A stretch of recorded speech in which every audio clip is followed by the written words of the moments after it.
Hello everyone. First, it's a great honor to be speaking to you today.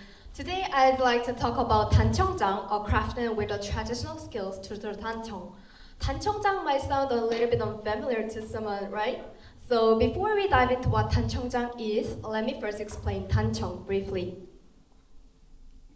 Please take a look at this picture first. Now you can recall your experience. You might saw this if you ever visited Cheongdeokgung or Gyeongbokgung palaces. Dancheong is a Korean architectural art of painting with various patterns on wooden buildings such as palaces or temples. Since wooden architecture has weakness in weather resistance, ancient people started painting on them to protect from wind damage, corrosion, and dryness, while also adding beauty. Each color has its own meaning and symbolizes philosophy, beliefs, and authority. Look, aren't the patterns and colors look so balanced and harmonious?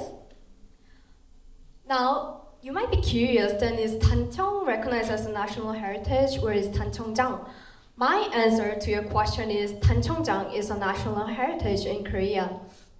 Dancheongjang decorates architectural elements such as ceilings, pillars, and walls of wooden buildings with Dancheong patterns. In recognition of the cultural values of this, Dancheongjang was designated as a National Intangible Cultural Heritage in 1972. The reason Dancheongjang was designated as a National Intangible Cultural Heritage is not only for their rare and sophisticated skills, but also for preserving the philosophy and artistic spirits of Koreans' architectural heritage. And their craft requires decades of training and also the deep knowledge of traditional materials and techniques.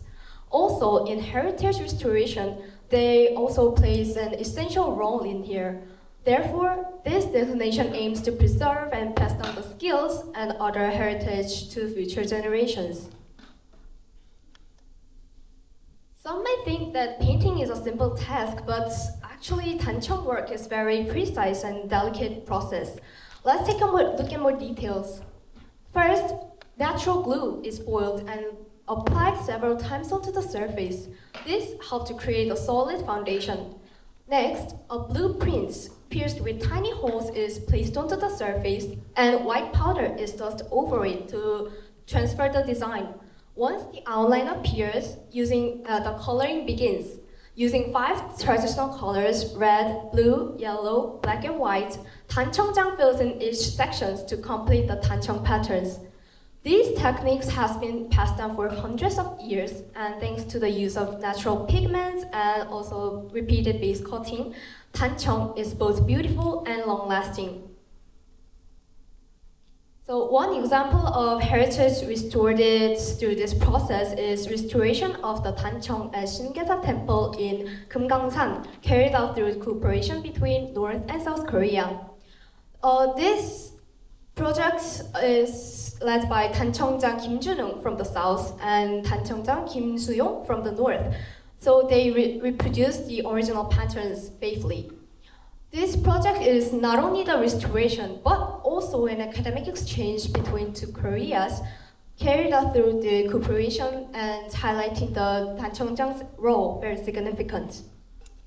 So I chose this topic because many foreigners visit Cheongdeokgung or Gyeongbokgung palaces, but they only notice the beauty of the Dancheong on the surface and are unaware of the Dancheongjang's efforts behind it. So I wanted to share the Dancheongjang's efforts behind it and talk about their efforts. And moreover, Dancheong patterns are now appearing on modern merchandise such as this keyboard, bands, and key holder. And also, globally popular TV show called K-pop Demon Hunters, you can see the Dancheong patterns on the stage. Did you notice it?